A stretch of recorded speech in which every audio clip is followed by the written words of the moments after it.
today, the 15th of September, 1893, a galaxy of eminent speakers are scheduled to address us, and it gives us great pleasure to once again invite Swami Vivekananda to speak.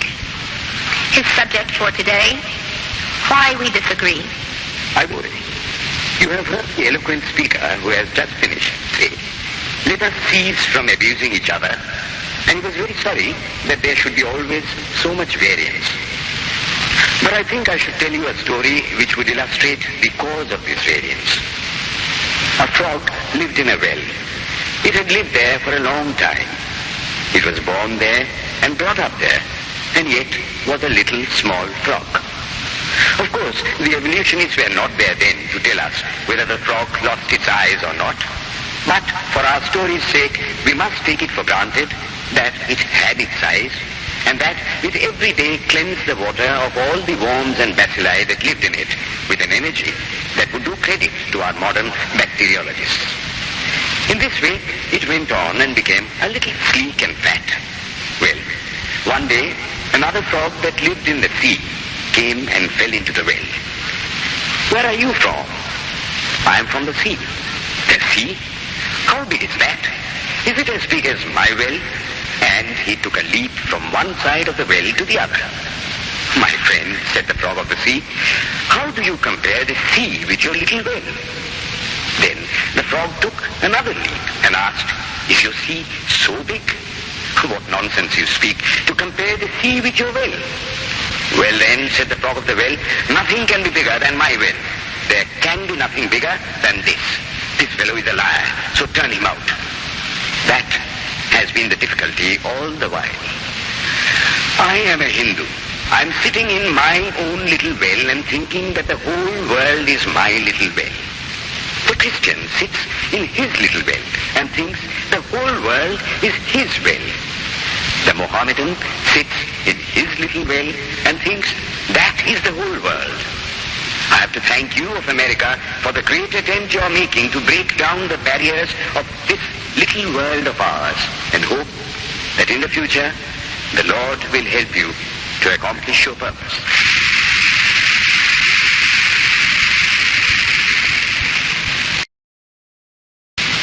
Delegates and friends, today, the 19th of September, 1893, is the 9th day of the World's Parliament of Religions. We have had the privilege of listening to many distinguished speakers from the world over address us on a variety of subjects. The time is at hand to now listen to the great monk from India, Swami Vivekananda, read his paper on Hinduism. Ladies and gentlemen, Swami Vivekananda. From the high spiritual flights of the Vedanta philosophy, of which the latest discoveries of science seem like echoes, to the low ideas of idolatry with its multifarious mythology, the agnosticism of the Buddhists and the atheism of the Jains, each and all have a place in the Hindu's religion. Where then, the question arises, where is the common center to which all these widely diverging radii converge? Where is the common basis upon which all these seemingly hopeless contradictions rest? And this is the question I shall attempt to answer. The Hindus have received their religion through revelation, the Vedas. They hold that the Vedas are without beginning and without end. It may sound ludicrous to this audience how a book can be without beginning or end. But by the Vedas, no books are meant. They mean the accumulated treasury of spiritual laws discovered by different persons in different times. Just as the law of gravitation existed before its discovery and would exist if all humanity forgot it, so is it with the laws that govern the spiritual world. The moral, ethical and spiritual relations between soul and between individual spirits and the Father of all spirits were there before their discovery and would remain even if we forgot them. The discoverers of these laws are called rishis, and we honor them as perfected beings. I'm glad to tell this audience that some of the very greatest of them were women.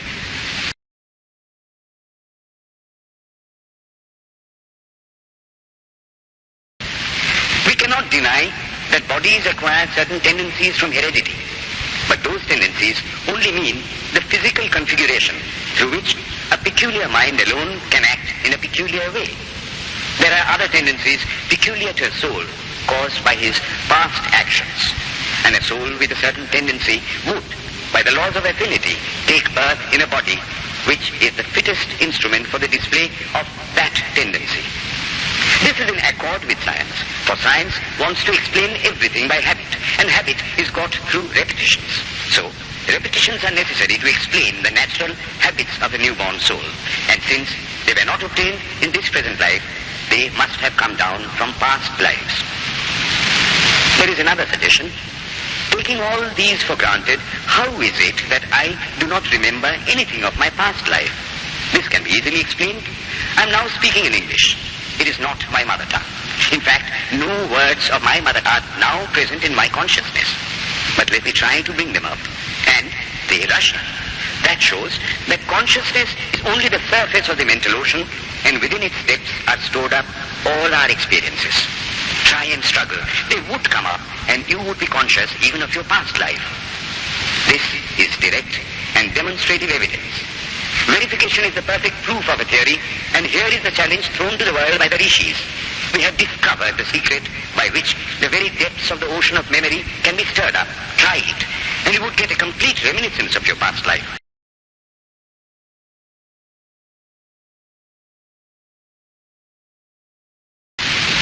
Are not all the tendencies of the mind and the body accounted for by inherited aptitude?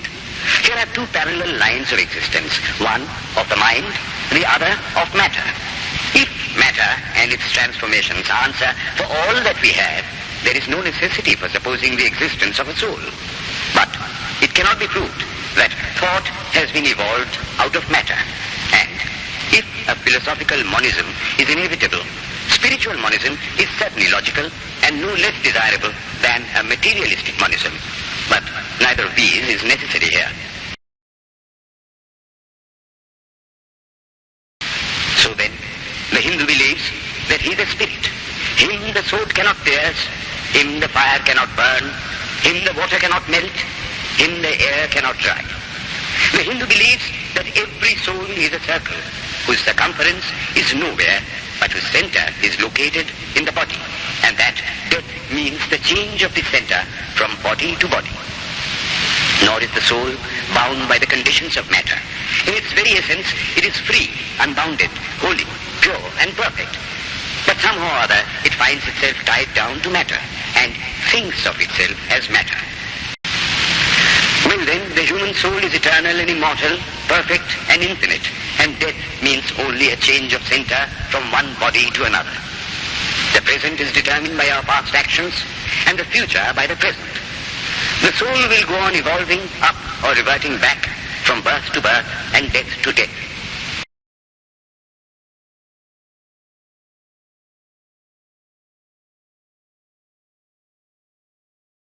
But here is another question.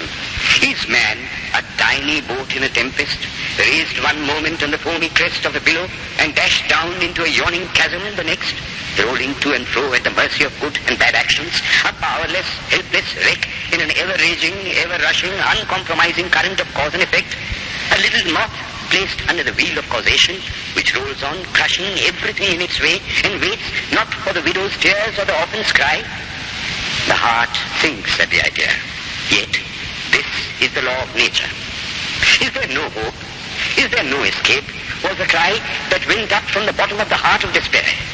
It reached the throne of mercy, and words of hope and consolation came down and inspired a Vedic sage, and he stood up before the world and in trumpet voice proclaimed the glad tidings. Hear ye, children of immortal bliss, even ye that reside in higher spheres. I have found the Ancient One who is beyond all darkness, all delusion. Knowing him alone, you shall be saved from death over again. Children of immortal bliss.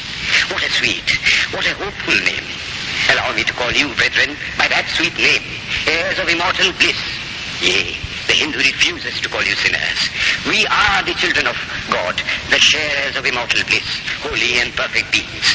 Ye divinities on earth, sinners, it is a thing to call a man so. It is standing libel on human nature. Come up, O lions, and shake off the delusion that you are sheep. You are souls immortal, spirits free, blessed and eternal. Ye are not matter, ye are not bodies. Matter is your servant, not you the servant of matter.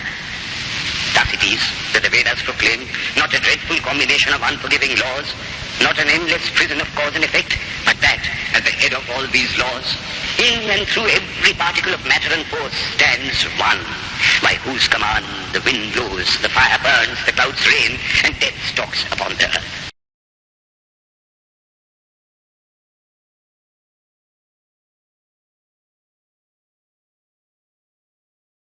But here is another question.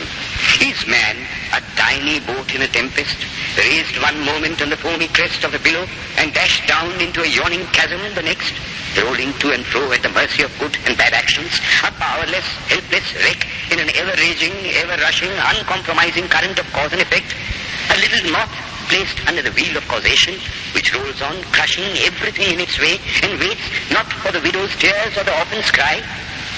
The heart sinks at the idea. Yet, this is the law of nature.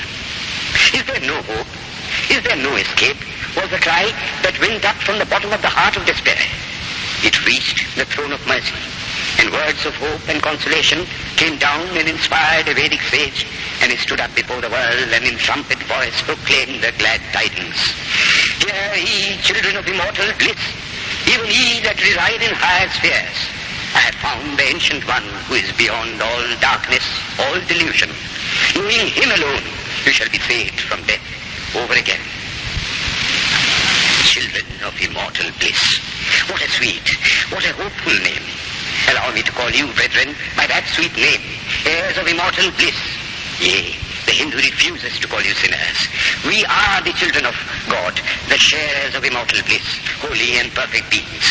Ye divinities on earth, sinners, it is a sin to call a man so. It is standing libel on human nature. Come up, O lions, and shake off the delusion that you are sheep. You are souls immortal, spirits free, blessed and eternal. Ye are not matter, ye are not bodies. Matter is your servant, not you the servant of matter. Thus it is that the Vedas proclaim not a dreadful combination of unforgiving laws, not an endless prison of cause and effect, but that at the head of all these laws, in and through every particle of matter and force stands one, by whose command the wind blows, the fire burns, the clouds rain, and death stalks upon the earth.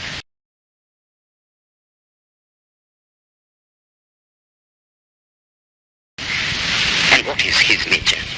He is everywhere, the pure and formless one, the almighty, beautiful.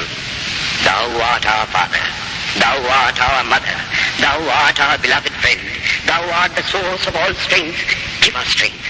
Thou art he that beareth the burdens of the universe. Help me bear the little burden of this life. Thus sang the rishis of the Vedas.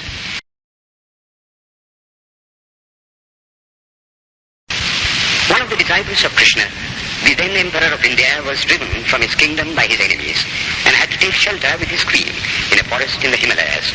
And there, one day, the queen asked him how it was that he, the most virtuous of men, should suffer so much misery. Yudhishthira answered, Behold, my queen, the Himalayas. How grand and beautiful they are. I love them. They do not give me anything, but my nature is to love the grand, the beautiful. Therefore, I love them. Similarly, I love the Lord. He is the source of all beauty, of all sublimity. He is the only object to be loved.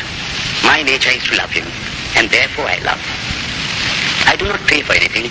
I do not ask for anything. Let him place me wherever he likes. I must love him for love's sake. I cannot trade in love.